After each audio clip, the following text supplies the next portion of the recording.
three different types of ways to flip a house. Number one, first one, wholesale.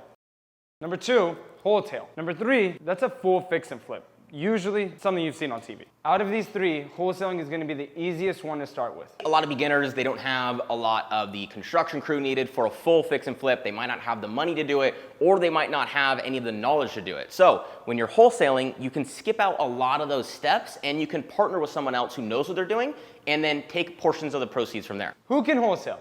Here in Arizona, where we are based out of, you can be licensed or unlicensed. What is wholesaling? The simplest way to say it is you're going to buy X item and then sell it for X amount at a higher price than what you purchased it for. So, for example, if I buy a house for $100 and then I sell it to somebody else for $105, that is wholesaling.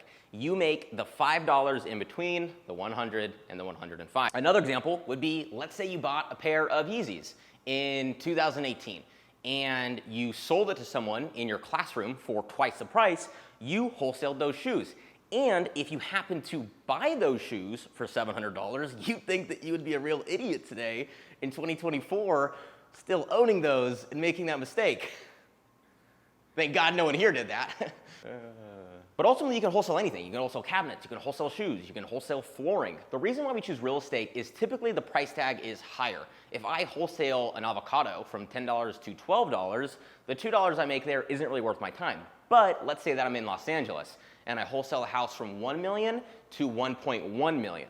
That's $100,000, but for the flipper, that's not that big of a difference. They'd still buy it at both prices because it makes sense. So the bigger the price tag of the item you're wholesaling, the bigger amount of money you can make on a smaller percentage of the spread. Does that make sense? 1% of $100,000 is a lot more than 1% of $10. When do you wholesale property? Typically, I do it because of one of these three reasons. The reason behind this is because I could get paid within a week on a wholesale. If I were to go in and do the full renovation, it may take me up to 4 to 6 months in order to get paid, and I can get paid sooner and not deal with the risk. The second reason why I would wholesale a property is because my crew's availability. If my crew is too backed up and they're not available for their next project, then it would be a very bad decision for me just to hold on to this property for the next few weeks when it's untouched. Essentially, each one of these days that goes on, this is money going away when the property is not even being worked on.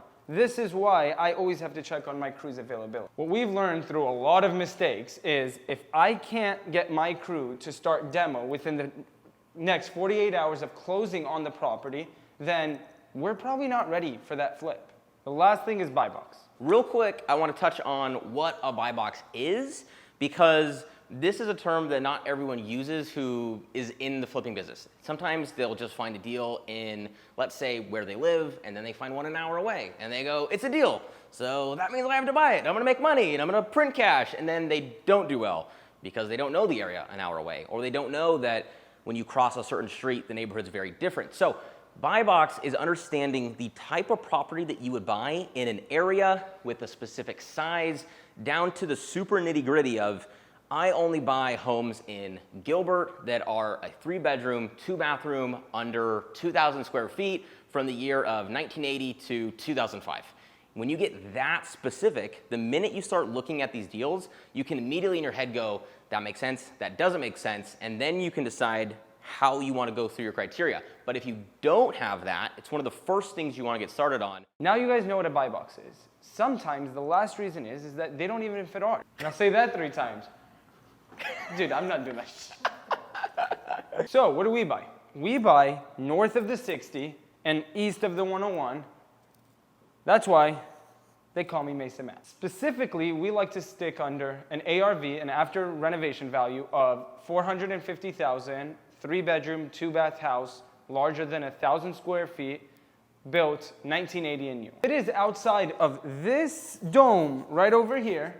We would look at it differently, and we would not do a full renovation on it, and we would just wholesale it. We would just look at the deal a little bit differently, but we will still purchase it and take it down. So thankfully in Arizona, we only operate in one area known as Maricopa County. For the most part, we all have a general feeling and a market evaluation of the area, We just don't understand the renovations, the budgets, the local stores, the trades that we have in a certain area. So there's a lot of logistics that come from doing a full fix and flip.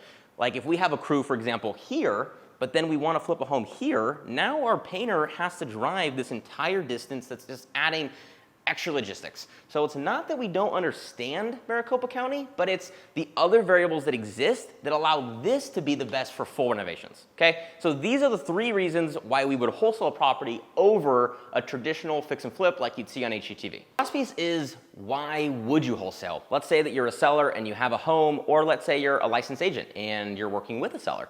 Why would you wholesale? Typically, it comes with a cash offer for the seller or for the client, and that's the thing that's the non-negotiable. They could go to the market and they can make a bunch of repairs, they could do a bunch of showings, and then they could spend anywhere from 30 to 90 days, depending on market conditions, and then they get an offer. But sometimes there are situations where they need to move quicker. There's some sort of distress where, let's say they need to move across the country because they have a family emergency, or maybe they inherited the home, they just want the money, they want to be done with it. They don't want to go through all the repairs. They don't want to go dealing with the landscaping, whatever comes with it. It's just a headache for their day-to-day lives. So a lot of times with wholesaling, it comes with a guaranteed cash offer, which is why we always say, close on the property, be honest with your word, and do it from a place of help and from your heart. Don't do it in a malicious standpoint of, if I can't go and make money on this house, then I'm not going to ever do it. And I'm going to lock it up and then I'm going to cancel it. And then that person's screwed. Like, be a man of your word. If you say you're going to buy for this price, close the deal, and come from a place of helping the other person, okay? Don't give a bad reputation to something that's doing good for other people. So the last piece of the video I wanna go over is risk versus reward. I have it on a scale for both of these, okay? Think of this as risk, and then think of this as reward, okay? Number 1 was wholesaling. After everything we've discussed so far, I would like to place typically risk around a 3, because I believe there is always unknown that could happen. Again, when you're always closing on the deal, there's some things you might not know about the property initially that you find. Maybe when you go out and sell it, there's just things that pop up, right? But relatively speaking, it's fairly low risk, and absolute worst case, there's ways that you can save the situation, okay? For reward, I would say it's probably somewhere in the middle. I think you're not gonna make as much money as fix and flipping a home, but you're making a good amount of time for the amount of time and effort spent, and for the most part, it's gonna land somewhere in the middle. If you go make $60,000 to flip it, you can make 10 wholesaling it. I'd say that's still a pretty good reward for the amount of effort you put into it. Second option when flipping homes is wholesale. So wholesale essentially is when you take down a property. Keep in mind, we're always taking down our properties, right? But a wholesale in specific is when maybe you're just doing paint, carpet, if you absolutely had to, maybe countertops. But you're just going in there and putting very, very low dollars and small turnaround just to get this thing back on the market, all right? You just want to be in and out as quick as possible, typically within 2 weeks. Wholesale is for one of 2 people. It's either your new flipper, somebody that's just getting into the industry that wants to get into the investment space, that just doesn't have a whole lot of contracting and, crews experience, just to puzzle all of these things together. Just something very simple, right? In and out, quickly as possible with low exposure and risk. Your second person is just your typical flipper. Just because you're flipping properties does not mean you have to go in there and do a full renovation each time. Some specific submarkets, you just don't need to go in there and spend a ton of money in order just to get this property sold. So now you want to go over some of the pros and cons of wholesaling. So the first thing is your renovation time is going to be lower. The renovation time from this and a fix and flip, this is a lot sooner. So it's almost a half, if not, 75% quicker than a full fix and flip. Oh, yeah. So because of that, your costs are actually lower than a fix and flip as well, because you don't need to put in, full cabinets, full kitchen, full bathrooms. It's just a lower remodel. And the last thing that's not super sexy to talk about, but your hard money, which is the money that you've borrowed to purchase the property, when you only own it for, let's say, a month total, typically that's going to be a lot lower overall versus a full fix and flip where that may take 6 months, so your costs are in half. Now, there are some cons that come with wholesaling. So again, guys, we are comparing this from a traditional wholesale, right? So when you are doing a wholesale, one of the cons are going to be your closing cost and your commissions that you have to pay, and again, like what Cole said, your hard money. So all of these fees add up to roughly, give or take, 9% of what you're selling the property for. Not what you paid for it, but what you're selling the property for. Other than your closing costs and all these fees, in addition to this, you're gonna have to price this property aggressively. So keep in mind, when you are purchasing this property, when you are negotiating this deal with the seller, the initial seller, not you as the seller now, but the initial seller, you have to keep in mind that you're not gonna be able to price this property at the top dollar for that neighborhood, because you're not going in there and doing a full renovation, all right? So one of the other cons is gonna be pricing. That is not how you spell price. Post-reno, right? So post-reno, you have to figure out your pricing.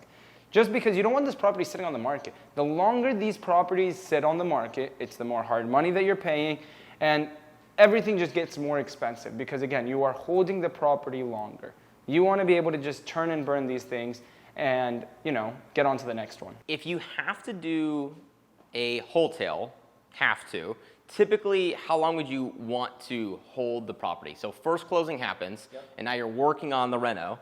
How long would you want to actually hold the property for? Like, how long should the reno take on something like this? So from start to finish, from closing on the property, you don't want a renovation longer than 2 weeks. In my opinion, if you're doing a renovation longer than 2 weeks, it goes from a wholesale to more of a flip, all right?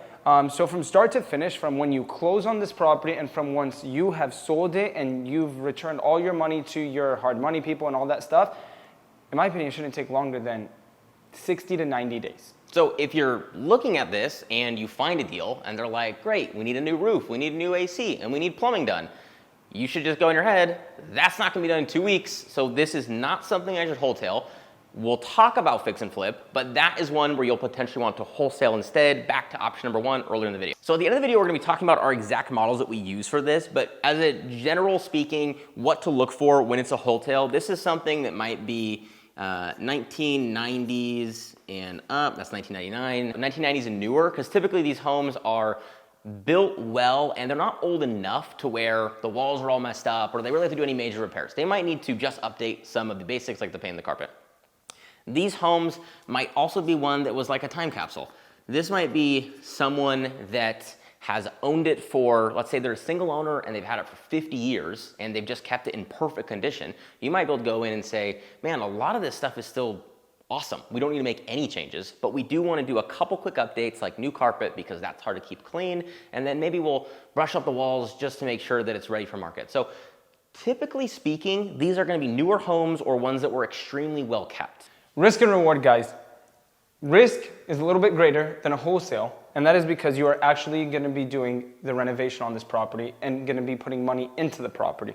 Your reward is also greater, and that is because you are reaping your reward from putting the money into the property, and you are just going to maximize your profit that way. The reason why we enjoy doing this is because, again, you're not putting much money into the property, and the time is much lower than an actual flip. If you are just getting into the industry and you don't have much capital and you want to get in, this is going to be the perfect spot to start.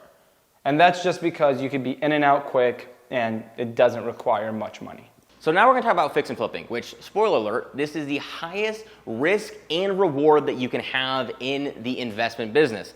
The difference is this one has 3 requirements that if you don't have these, you should not be doing this.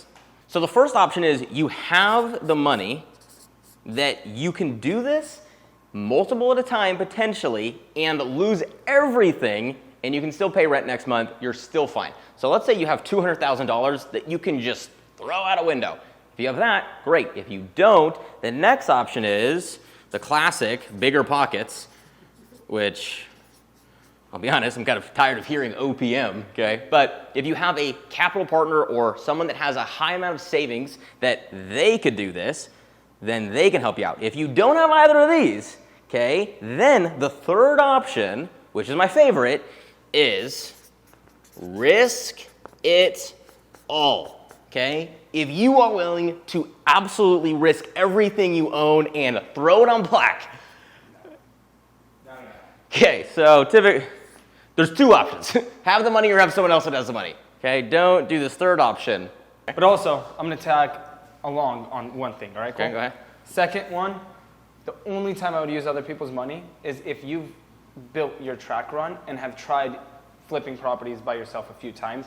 Just because, again, if you don't have the money and you risk other people's money and you lose other people's money, you're just gonna be out of business. If you are option 3 and you just want to fucking risk it all, don't do it.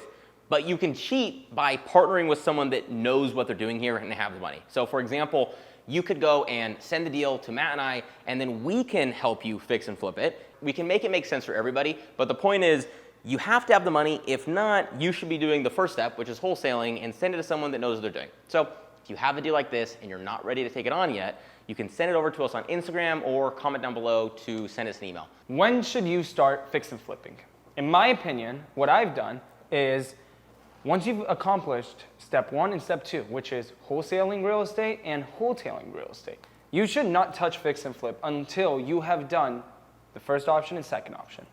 When should you start fix and flipping? When we have started fix and flipping is when we've actually done probably 10 wholesales, 5 wholetails, and that's when we started our first fix and flip, right? So we've gotten the experience from a wholesale, we've made some money doing this, we've made some money doing a wholetail, then we jumped into our first fix and flip. That was a few years ago, all right? The next important piece of this is your margin of safety. When you're taking on a deal that's this big, where you have to put this much money into, you want to make sure that you have some room for error, especially when you're starting out. So let's say you've done these and you've got 15 other deals on your belt. This next fix and flip you do, you should be super conservative on. So if it takes you an extra 6 months because your offers aren't getting accepted, that's fine, because the only way you lose if you're out of the game. Benjamin Graham, who is Warren Buffett's basically idol and where he learned everything from, has a famous quote about margin of safety. The function of the margin of safety is, in essence, that of rendering unnecessary an accurate estimate of the future.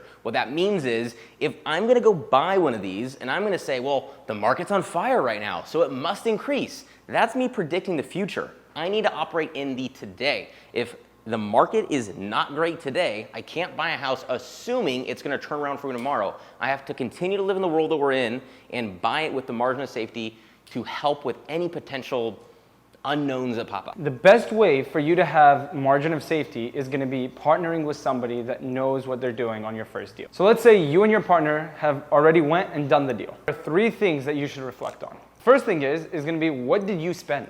The reason why we bring up spend, guys, is because it goes back to what we talked about in the past about buy box. When you are specific to a certain area doing very similar properties, your spend should be pretty much the same when it comes to every property that you flip. Another thing you could do with this is go back and see if you've overspent anywhere. One thing that we looked at was we bought 2 flips at the same time, and one of them sat empty for a month and a half. In hindsight, that was not a good idea. We could have saved roughly around $5,000 if we had just started a little bit sooner. The second thing is mistakes. Some mistakes that you may do when you're starting is you don't know the order of when your trades should come in and do the work. For example, if you paint your house first, they're probably gonna have to come in and repaint this house once your floor, your kitchen, your countertops, and your backsplash is in because of all the mess up that all your crews did, which is actually super normal. This is a construction site, all right? It should be really messy, right? But this is why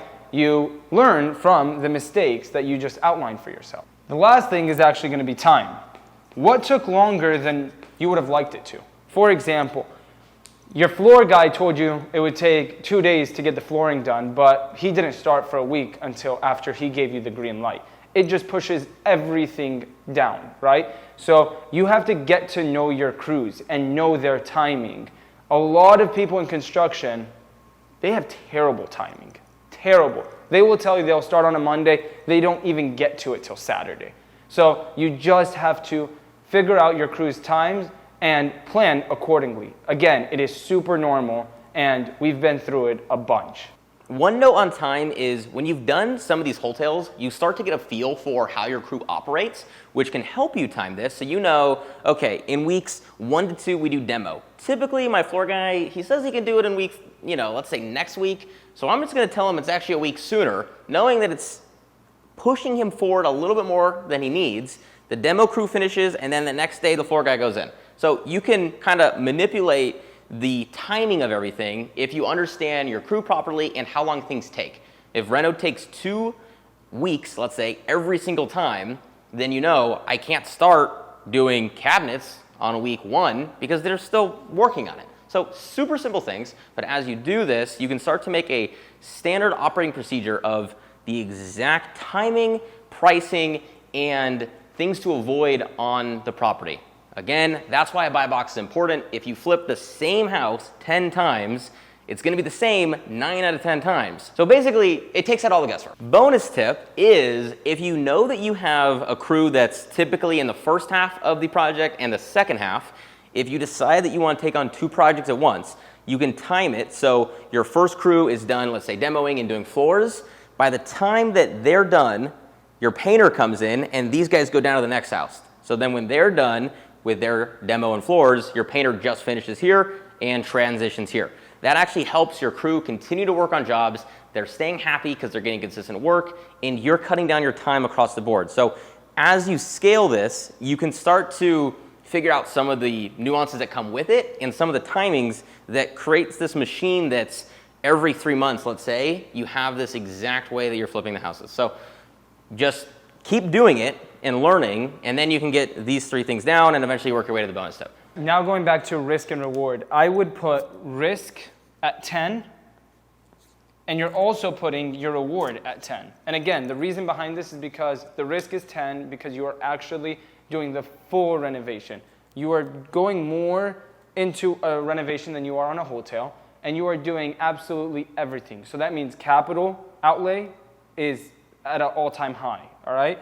Going back to risk again, it's still taking longer than a wholesale because, again, you're doing a full renovation. Full renovations will typically take anywhere from 8 to 12 weeks, all right? So again, more money outlay, longer hold time, and, you know, yeah, you're doing the full renovation.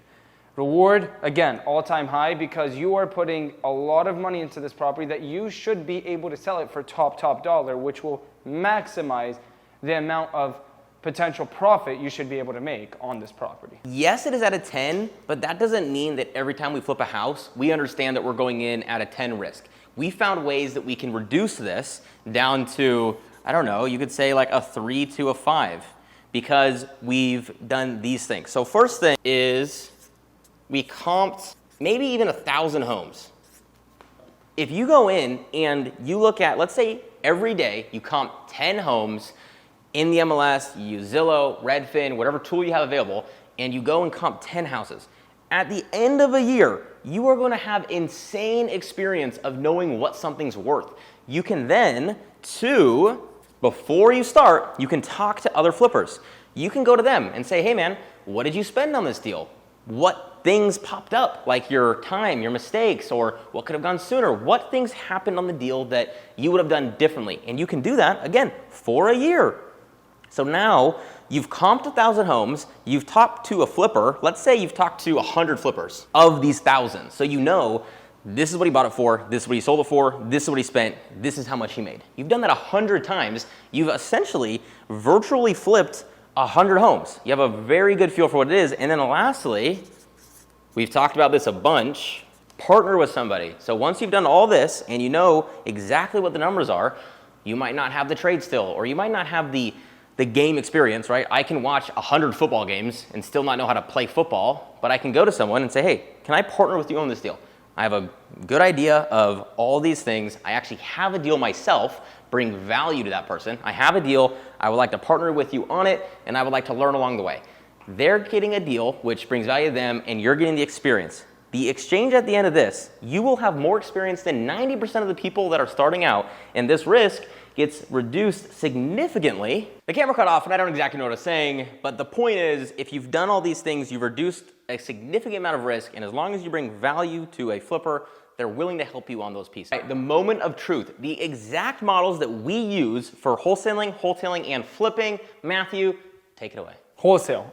Typically, we want to make a minimum of $20,000 per wholesale. As long as we can make a $20,000 assignment, we will wholesale the deal. Number 2, wholesale. If we can double our assignment that we would make, so $40K minimum, and that is net. When I mean net, that's because when you are taking down the property and acquiring more cost, which is going to be your hard money, your renovation, even though you're not doing a full renovation, there's still cost to the deal, right? 40K is after all the costs, closing costs, fees, and everything. We would want a net 40K, which would be double our assignment from a wholesale. And then flip, we would want to make 3 times our assignment. So on average, so you would want to make 3 times your assignment, which would typically mean $60,000. There is one thing that we always have to keep an eye on as well, right? This $60,000 cannot be more than what we are putting into the property. For example, if we are putting $60,000 into the property, we want to make at least $60,000. But if this renovation is going to take $100,000, we would not flip this property. We want to make at least $100,000 on the flip then. We want to be at least 1-to-1 with what we're putting into the property, regardless of what the price point is, regardless of what we're going to sell it for, it does not matter. Our outlay has to equate to the projected profit that we are going to make. All right, so these are the 3 different ways to flip a property. If you like what you saw today, like and subscribe. And if you have a deal that you might need some help on, or you're looking for a cash offer, you can email us at deals@mattandcole.com or shoot us a DM. Our Instagrams are below. Peace.